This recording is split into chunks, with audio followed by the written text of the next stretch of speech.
one of the longest odds, Shane van Gisbergen at plus 10,000. But we have seen surprise winners like Justin Haley and Trevor Baynes shock everybody with their wins at Daytona International Speedway before. So, Jackson, is Shane van Gisbergen a reasonable pick to win and a bet worth placing given how long those odds are? Yeah, you just can't place a bet on SVG to win this race. I'm sorry to say that, but it is just not in the cards. Okay, I guess it's somewhere in the cards for tonight, but I don't think it's a reason a good use of your money to bet on Shane van Gisbergen tonight. He finished 28th at Talladega in the spring. He ran every lap. That's perfect learning experience. I would hope for something similar tonight. Run every lap, maybe lead the pack for a little bit, just finish the day. I think he's out there, to be a teammate. He's there to learn more about drafting in the Cup Series car. I don't think the expectation is to win. I think, it's just another learning night, and that's perfectly fine. Unfortunately, that just means you shouldn't put money on a learning night for SVG. But I mean, it would be impressive if he won. I would be very impressed. But I think the priority is going to be being a Chevrolet teammate and learning those dynamics in the Cup Series. Yeah, I mean, this is, to be fair, a completely different world from what SVG is used to. And of course, if we were going to a road course or a street course, I think he'd be much higher up on this list. But given the different dynamic that super speedway racing is, and that he did finish towards the back of the pack at Talladega, like you mentioned, Jackson, he's a talented driver, and we've seen crazier things happen. I'm not going to say it's impossible for him to win this race, but I think there's a reason why he's as far back on the odds list as he is here. So we'll wait and see where he ends up here tonight. In the meantime, while we're talking about SVG, let's talk about the Trackhouse colleague driver silly season dynamic a little bit as well. We had some silly season news drop yesterday. That might have an impact on where SVG is racing next year. Trackhouse Racing and Zane Smith have mutually agreed to part ways at the end of the 2024 season. Now, Smith had a rough start to his rookie year in the Cup Series, but he has shown a lot of improvement during the summer stretch. And as Smith pointed out in his own statement, he scored 6 top 20 finishes in the last 10 races, which includes a top 10 last week in Michigan and a second place finish in that crazy quintuple overtime race at Nashville.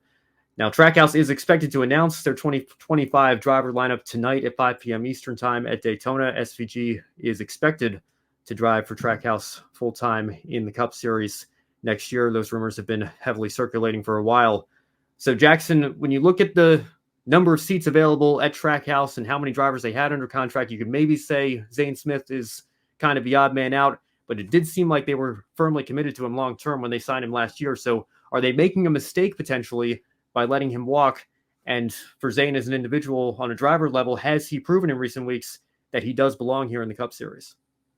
Yeah, unfortunately, Zane Smith is a victim of Trackhouse doing its best McLaren impression with all these driver contracts. You have Chastain on a long-term contract. It seems like Chastain is going to be essentially a franchise driver for Trackhouse. Daniel Suarez a few weeks ago just got an extension.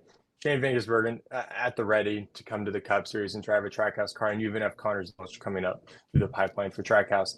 And if you throw Zane Smith at the end of that list, unfortunately, I think most people are going to look at that list of 5 names, and Zane Smith is the one that's going to have to get cut off. That being said, Zane Smith, he's only at 33 career starts. We talked about the rough start to this season, 2 DNFs in the first 5 races. But in the most recent 5 races, 4 of those 5 races have top 25 finishes. He's run all but 39 laps in the Cup Series since Darlington. Those are textbook things you want from a developing driver. Only at 33 starts. I talk often about you need to let your drivers reach 100 starts before you understand their development ceiling. So no, Trackhouse is not making a mistake. However, yes, Zane Smith still deserves and needs a Cup Series ride. Unfortunately, just the way that the contracts and the timeline and the Trackhouse development has all worked out, it's not going for Zane Smith.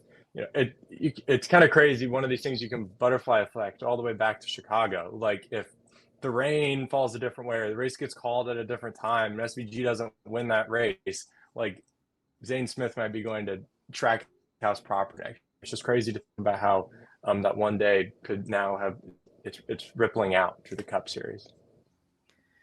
Yeah, well, and really, if you look back at Zane Smith's Truck Series career, everybody's been talking about Corey Heim this season over the last couple of seasons and how he seems to be ready for Cup. It really wasn't that long ago, but that was Zane Smith in the Truck Series, second in points in 2020 and 2021, and then winning the championship in 22. Kind of fell apart at the end of last year, but looked like he might be on another championship run then. And even in some starts for McAnally Hilgeman this year, he's got 3 top 5s and 4 top 10s in his limited truck starts. So he's certainly not lacking in talent behind the wheel of a NASCAR vehicle. We know that from his truck series starts.